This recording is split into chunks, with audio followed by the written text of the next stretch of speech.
Paz do Senhor, meus irmãos, em Cristo Jesus. Quem vos fala é o vosso irmão em Cristo, professor Ronald. Eu sou professor do Instituto Teológico Metanoem.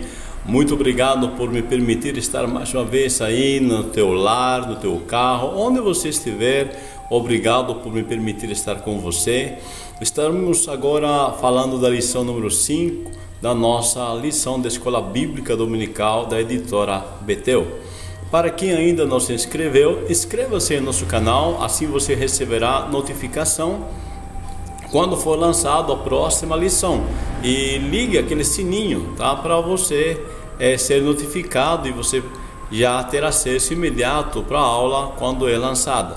E também deixe seu like, tá? Sua curtida aí, tá? E divulgue esse trabalho para que mais pessoas sejam beneficiadas, ok? Então hoje a lição número 5, a responsabilidade de cuidar um dos outros. Nosso texto áureo está em 1 Coríntios 12, 25, onde diz: para que não haja divisão no corpo, mas antes tenham os membros igual cuidado um dos outros. 1 Coríntios 12, 25. Então o objetivo, quando Paulo está escrevendo, diz não haver divisão e que os membros tenham cuidado uns dos outros, tá? É uma finalidade interessante, porque quando eu penso em algo o não haja divisão, imediatamente Paulo coloca o que tem que ser feito, tá? Então sempre é bom assim. Quando eu quero deixar de fazer algo, então eu me ocupo em algo, ok? Então eu não vou mais fazer a divisão, mas agora eu vou fazer o que? O cuidado com os membros, praticar o cuidado. A verdade aplicada diz que, como membros do corpo de Cristo, temos que estar comprometidos com a responsabilidade de cuidar um dos outros. Então existem privilégios pelo fato de sermos membros do corpo de Cristo, mas também existem responsabilidades, e a nossa responsabilidade, o nosso compromisso é de cuidar um dos outros. Os objetivos da lição são 3. Primeiro, enfatizar que a igreja é o corpo de Cristo. Segundo, ressaltar o dever de cada discípulo de Cristo.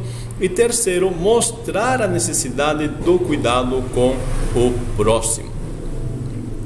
Temos referências em 1 Coríntios 12, versículos 12, 14, 25 e 27.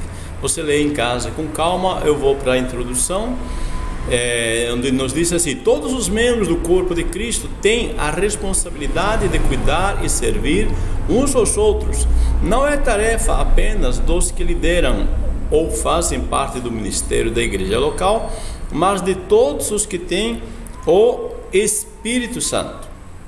Então, todos os membros do corpo de Cristo têm a responsabilidade, tá? Às vezes as pessoas pensam: já tem um pastor, o pastor vai cuidar dos membros, das ovelhas, tá? Mas lembramos que em Cristo Jesus todos somos sacerdotes. Em Cristo Jesus nós todos temos responsabilidade, tá? De cuidar um dos outros. Nós existimos em Cristo para servir, igual Cristo. Ele também, tá? Ele veio a este mundo, tá? E ele serviu aos outros. Então ele é o nosso modelo, tá? De servo, de filho. Jesus é filho de Deus, mas ao mesmo tempo servo. Então vamos lá para o 8:1. A igreja como um corpo. A igreja como um corpo, nós vamos subdividir em 3 pontos. Primeiro, a igreja como um corpo, a igreja como corpo de Cristo, e os discípulos de Cristo como membros, tá? Do corpo. A igreja como um corpo. A vida do discípulo de Jesus precisa ser vivida como uma rede ou conexão. O exemplo é a figura da igreja como um corpo. No corpo, os membros estão ligados e distribuídos com lógica e coerência de acordo com a vontade do Criador. Tá? Então nós vamos pensar nesse tópico 1, tá? Nesses pontos que estão delineados. A igreja vendo como uma figura de corpo. tá? Onde existe uma ligação, né?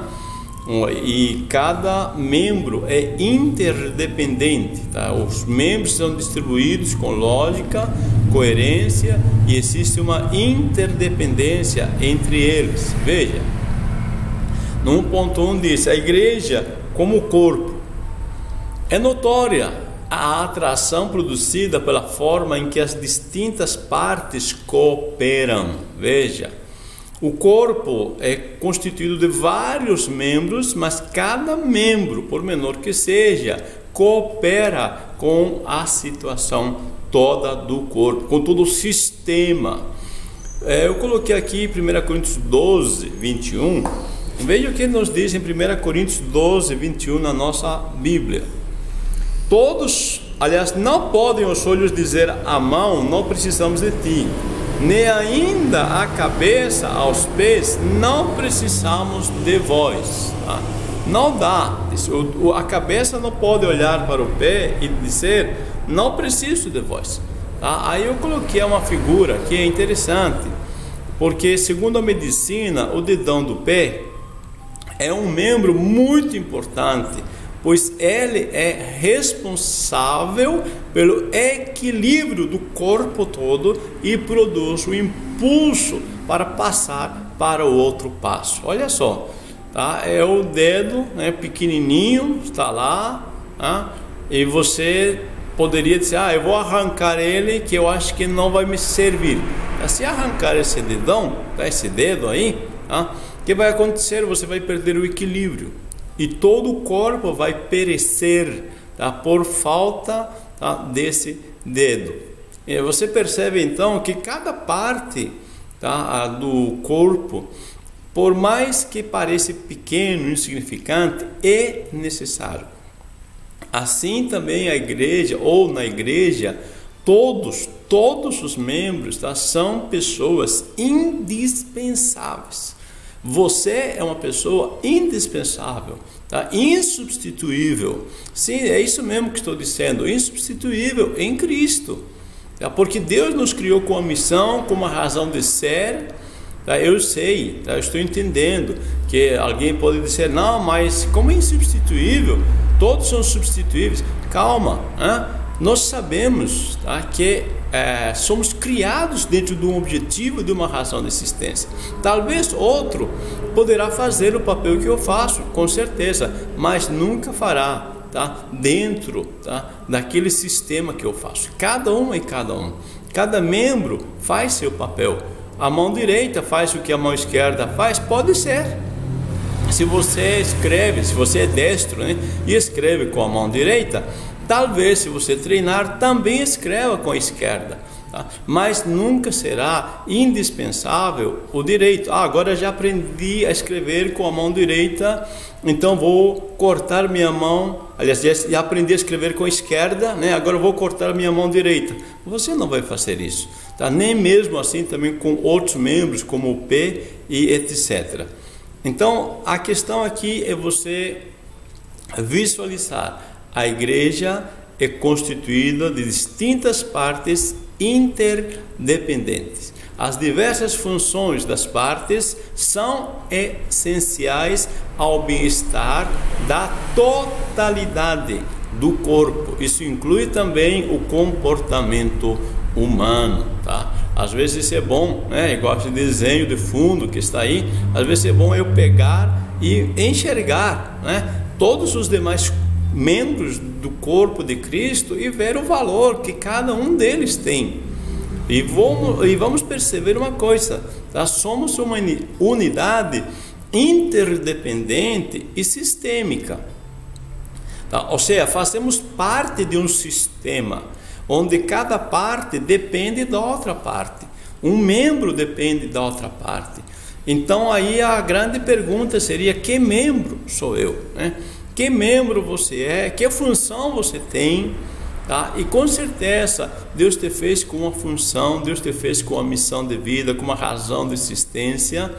Para quê? Para cooperar com a totalidade do corpo. Um membro sozinho, tá? Não pode, não dá para sobreviver. Igual esse desenho, né? Essa figura no fundo, né? tem a imagem de um rosto, né? O rosto pode ser bonito, tá? Mas fora do corpo não tem nenhum benefício, ok? Então as diversas funções das partes são essenciais ao bem-estar da totalidade do corpo. 1.2, a igreja, corpo de Cristo. Em metáfora, somos o corpo de Cristo. A união com Cristo se dá pelo novo nascimento, quando, através do Espírito Santo, somos imergidos no corpo de Cristo. Ou seja, nos tornamos um com Ele.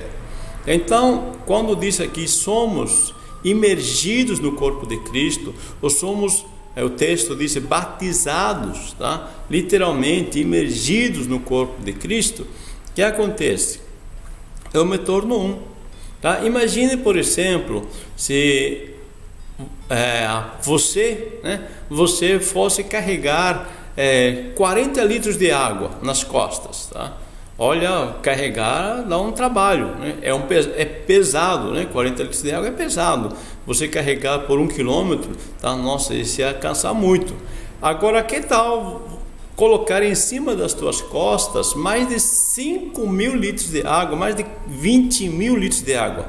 Talvez você diga, mas isso eu não vou aguentar. Mas se você mergulha, tá, numa piscina, ou como está no nosso desenho, no mar, né, mergulha lá profundo, quantos milhares de litros de água tem em cima da pessoa? E perceba uma coisa, não é pesado essa água. A pessoa não sente o peso. Por que não sente? Porque ela está mergulhada, ela se tornou um com a água. Assim também, tá? É o nosso viver com Cristo. Às vezes, quem está fora da vivência cristã acha pesado servir Deus, acha pesado os mandamentos do Senhor. Mas quando nós fazemos parte de Cristo, tá? Isto não tem peso, ao contrário, tem prazer. Igual na água, quando alguém mergulha e tem prazer em estar lá no fundo daquela água, tá? Então, isso é importante entender. Estar no corpo de Cristo nos ajuda a descobrir, tá, algumas experiências que fora do corpo nós não teremos. 1.3, os discípulos de Cristo como membros do corpo de Cristo. Ora, diz em 1 Coríntios 12, 27, vós sois o corpo de Cristo e seus membros em particular. Tá? A primeira coisa, somos membros do corpo de Cristo. Ou seja, Cristo é o nosso cabeça e nós somos o corpo. Ok? Então, Cristo é o cabeça e nós somos o corpo. Agora, somos diferentes, tá, como membros, né? Individualmente, em particular, cada membro é diferente, mas não é independente. Apesar de ser diferente, não é independente.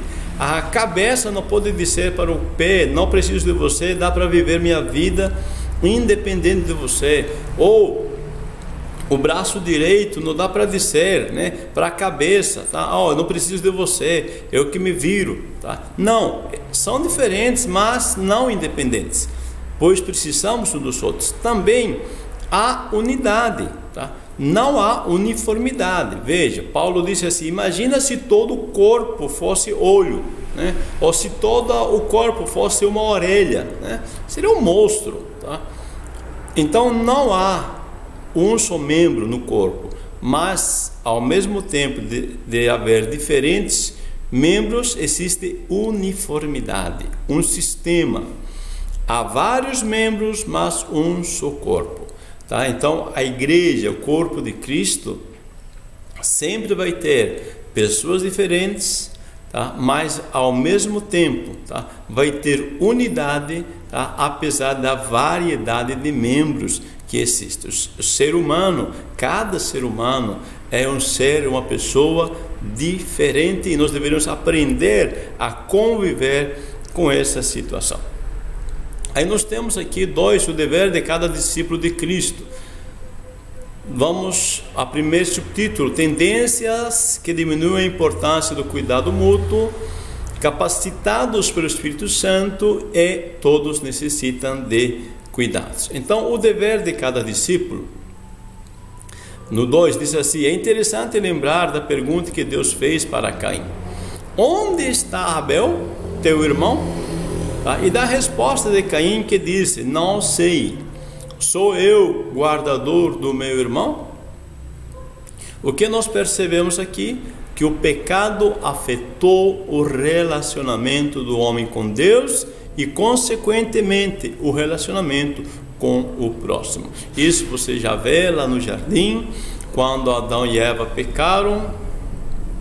O próprio Deus disse que agora haveria desassociação, haveria quebra de relacionamentos, não mais haveria afinidade entre marido e mulher, porque o pecado entrara no meio. Aquela mulher que era adjutora agora se torna como alguém que tem pensamentos contrários, diferentes, opostos, não somente em questão marido e mulher, mas também em questão sociais em si, como nós vemos aqui entre os irmãos Caim e Abel. Isso foi gerado pelo pecado, quebra de relacionamentos. Primeiro o homem pecou contra Deus, e essa quebra do relacionamento com Deus provocou a quebra de relacionamento com o próximo. Por isso, nesse tempo presente, é importante nós pensar um pouco, o meu relacionamento com Deus. Para estar bem meu relacionamento com Deus, também eu preciso estar de bem com o meu próximo. Se o meu relacionamento com o meu próximo não está bem, quer dizer que o meu relacionamento com Deus não está bem, porque quando meu relacionamento está bem com Deus, automaticamente meu relacionamento com o próximo é restaurado. Então é importante você pensar como é que está teu relacionamento com o teu próximo. Se existe quebra de relacionamento, pense um pouco, faça de tudo para você restaurar esse relacionamento. Há tendências que diminuem a importância do cuidado mútuo. São várias as tendências que têm influenciado para diminuir a importância de, como discípulos de Cristo, cuidarmos uns dos outros. Duas tendências colocamos aqui: o ativismo e o individualismo. O que é ativismo? O excesso de ocupação contribui para não atentarmos ao próximo. Olha só, o excesso de ocupação contribui para não atentarmos ao próximo. É tanta coisa que temos que fazer, é tantas atividades, tanta ocupação, que nós não conseguimos viver em relacionamento com o próximo. Não temos tempo para conversar, dialogar com o próximo, porque estamos ocupados demais. E outra coisa é o individualismo.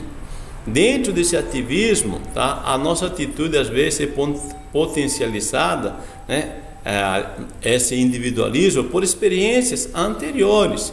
Alguém que sofreu, por exemplo, uma decepção muito grande, porque investiu numa pessoa, deu atenção para essa pessoa, e aquela pessoa depois dá as costas, Então, às vezes se frustra e começa a pensar somente nela, Começa a viver seu mundo, seu pequeno mundo individualista, E nós temos que ter cuidado com isso. Nós já vimos anteriormente que nós somos um sistema, um corpo em Cristo. E nós não devemos esquecer isso. Não dá para viver sozinho, a cabeça, sozinha a cabeça, ou não dá para viver sozinho a mão direita ou a esquerda, ou pé, nenhum membro. Todos somos interdependentes. Então vamos ter que parar nosso ativismo, parar um pouco para pensar, depois pensar nas nossas motivações das nossas atividades, para ver se essas motivações não são meramente individualistas, não são sentimentos egocentristas, ok? No 2.2, capacitados pelo Espírito Santo. A ação do Espírito Santo na vida dos discípulos de Cristo não se restringe a conceder poder para proclamar o Evangelho. Também atua produzindo fruto na vida do nascido de novo. O Espírito opera também na formação do corpo de Cristo. Veja, o Espírito Santo nos dá poder? Sim, mas mais do que isto, o Espírito Santo não é só um poder, tá? O Espírito Santo é uma pessoa que trabalha em nós, a pessoa do Espírito Santo, e Ele quer achar espaço em nossa vida para que através da nossa vida manifeste a sua vida. Isso é produzir fruto do Espírito Santo, é a manifestação das virtudes, das características do Espírito Santo na nossa vida, como a questão de ajudar na formação do corpo de Cristo, tá? Nós estamos como membros do corpo de Cristo, cheios do Espírito Santo, para cooperar com o aumento do corpo de Cristo. O Espírito opera incorporando e capacitando cada membro com dons, visando o bem do corpo, para que todos sejam beneficiados. Entenda, meu irmão, minha irmã, que desde o ventre materno, tá? Veja, a criança desde o ventre materno, aquela mão já é mão, ou o pé já é pé. Essa criança, então, desde o ventre da mãe, né, cada membro daquele corpo já tem uma função determinada. Ela nasce com aquele pé no lugar e passados 50, 60 anos, o pé está no mesmo lugar, cumprindo o seu papel, sua função. Então, pensa um pouco, que membro você é? Você é mão, é pé, orelha, né? Olho, nariz, tá? Que membro você é? E entenda, você não é membro, tá? Vamos dizer assim, braço direito por merecimento. Não, Senhor, você é membro porque Deus já te designou desde o ventre materno. A Bíblia disse o Senhor para Jeremias: eu te dei por profeta, tá? Enquanto você estava no ventre da tua mãe. Tá? Então, nós temos uma missão que Deus nos colocou. Não há aqui merecimentos, aqui há uma direção de Deus, tá? Quando Deus nos dá realmente uma missão de vida, e todos nós devemos achar a nossa missão de vida, nossa razão de existência, para sermos pessoas eficientes. Bom, 2.3, todos necessitam de cuidados. A igreja de Corinto, apesar de possuir todos os dons, estava sofrendo dissensões. Olha só,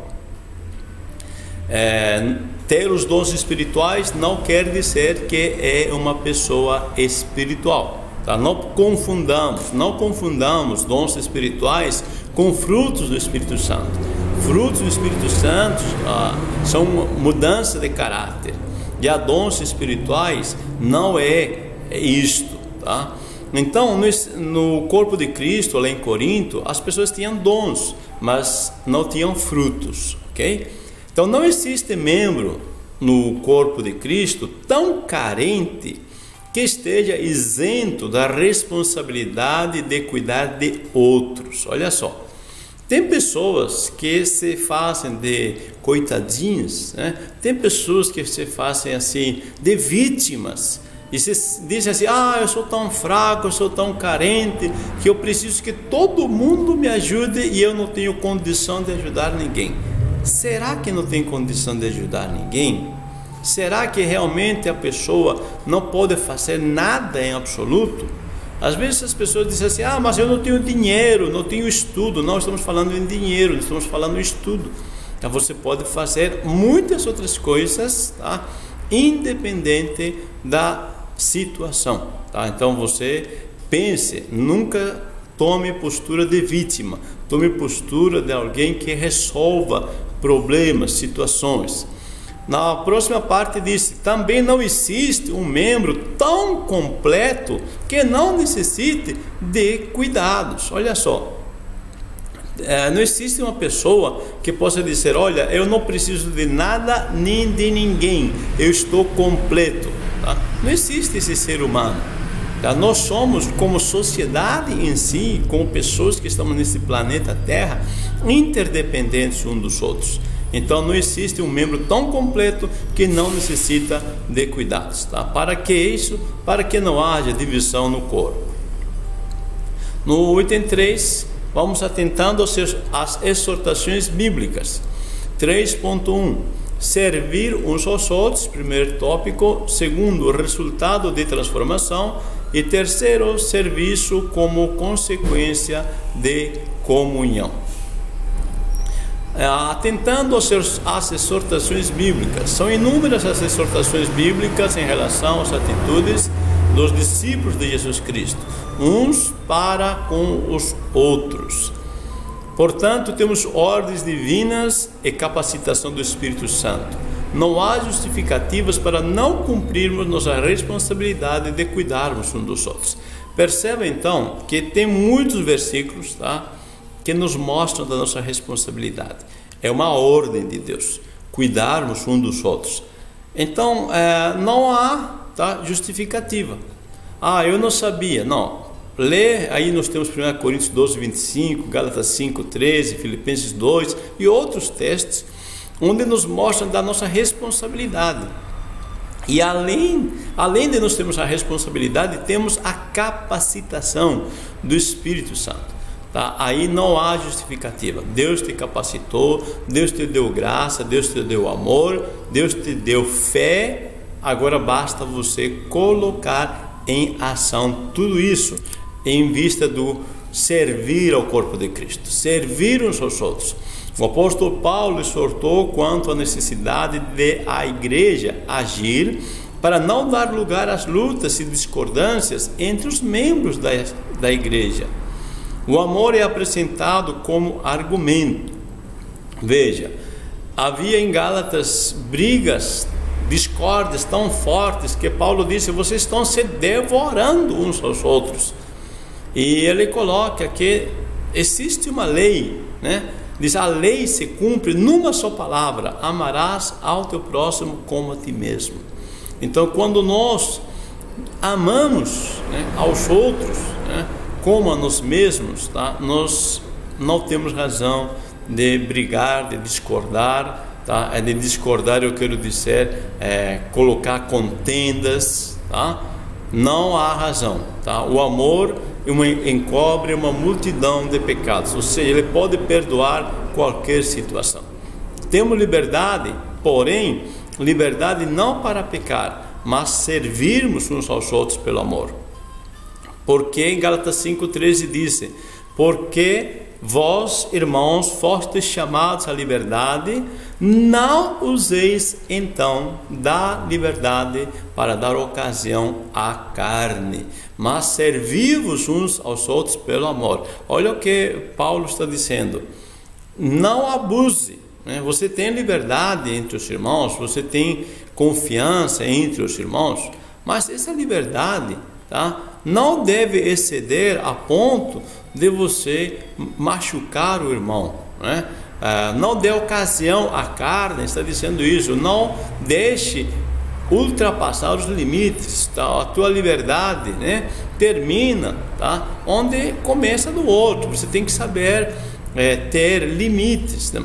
Diz então: servi-vos uns aos outros pelo amor, tá? Então aí está a motivação certa: servir aos outros pelo amor, tá? E vigiar para não usar da liberdade para que a natureza carnal, né, se manifeste, ou a natureza pecaminosa, ok?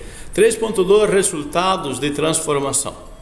Paulo escreve que a pessoa que vivenciou a bondade e a misericórdia de Deus expressará ter consciência e gratidão por essas bênçãos por meio de uma completa consagração a Deus, inicialmente no corpo de Cristo, posteriormente a vida de serviço, alcançando também a sociedade.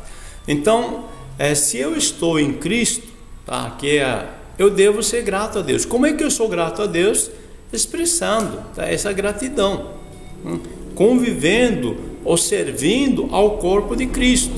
tá? Eu tenho plena consciência que Deus me amou, Deus me salvou, Jesus morreu por mim, eu também vou dar a minha vida por amor a Cristo, tá? Eu vou servir o corpo de Cristo. E não somente o corpo de Cristo, mas a sociedade em geral, pois Cristo morreu por nós, sendo nós ainda pecadores, tá? Ele se atreveu a servir a nós, independente das nossas situações. O 3.3, esqueci de colocar o título aí, mas você tem aí no teu livro, né, na tua revista, de serviço como consequência de comunhão com Deus. O cuidado com o próximo precisa estar conectado com os princípios bíblicos que norteiam a vida do discípulo de Cristo. Não pode ser confundido com a disposição e a consciência de uma pessoa não nascida de novo possui quanto à atenção ao outro. Veja, quando falamos aqui o cuidado com o próximo, estar conectado, né, com os princípios bíblicos ou como consequência da comunhão com Deus, está dizendo que este cuidado, este amor deve ser fruto do Espírito Santo, tá? O Espírito Santo, ele produz em nós uma intenção sadia, tá? Uma motivação sadia para ajudar o próximo. Não há interesses secundários ou terciários, tá? Não há interesses ocultos. Quando nos servimos, tá, movidos pelo Espírito Santo, quando esse amor, esse cuidado é fruto do Espírito Santo, realmente nos servimos as pessoas sem esperar nada em retorno. As mesmas recomendações dadas aos anciãos da igreja em Éfeso e a Timóteo são válidas a todo membro do corpo de Cristo. Diz o texto: olhai por vós e tende cuidado de ti mesmo, tá? O texto de Atos e em 1 Timóteo.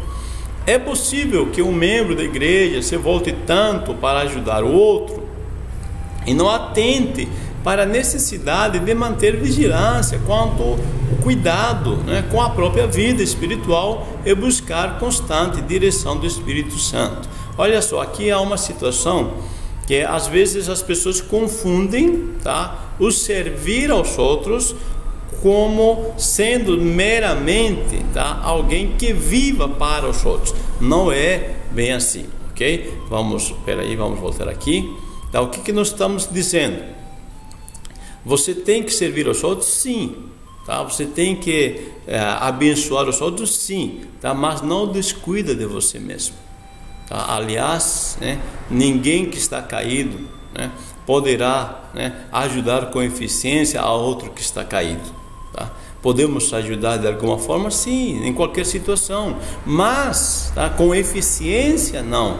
Então eu vou aprender a ser uma pessoa equilibrada, tá? Eu não vou ser extremista, né, a ponto de tentar viver como mártir, né? Tem pessoas que vivem como mártir. Não, eu vou ajudar mesmo que eu me prejudique, mas seja justo. Deus gosta das coisas justas. Seja justo com os outros, seja justo com você. Abençoe os outros, mas também, né, cuida de ti mesmo. Amém? Esse aqui é o objetivo. Concluindo, as diferenças não afetam o fato de que há uma unidade mesmo na diversidade, pois unidade não significa uniformidade. Para tanto, o Senhor distribuiu dons aos membros visando o bem de todos. Nenhum membro é inútil, mas todos são necessários para o aumento do corpo, para a sua edificação em amor. Primeira observação: o Senhor distribuiu os dons, tá? O texto bíblico diz como Ele quis. Então, desde o ventre da mãe, cada um de nós já é formatado para uma função, uma missão, uma razão de existência. Então, descubra quem você é, tá? Se você descobrir que você é mão direita, você vai viver isso, e você não vai ser, ou você não vai ter ciúme da cabeça nem do pé, porque você descobriu quem você é, ok? E essa descoberta vai te levar a servir com eficiência. Então lembre-se, você tem uma função, Deus te criou com a missão e te espera o sucesso. O sucesso está em quê? Em você servir com eficiência dentro da função que Deus te chamou. Concluindo, nós enfatizamos que a igreja é o corpo de Cristo. Depois, ressaltamos o dever de cada discípulo de Cristo e, por último, mostramos a necessidade do cuidado com o próximo. Que Deus te abençoe, meu irmão. Muito obrigado por ter acompanhado a lição. Não esqueça, deixe seu like, tá?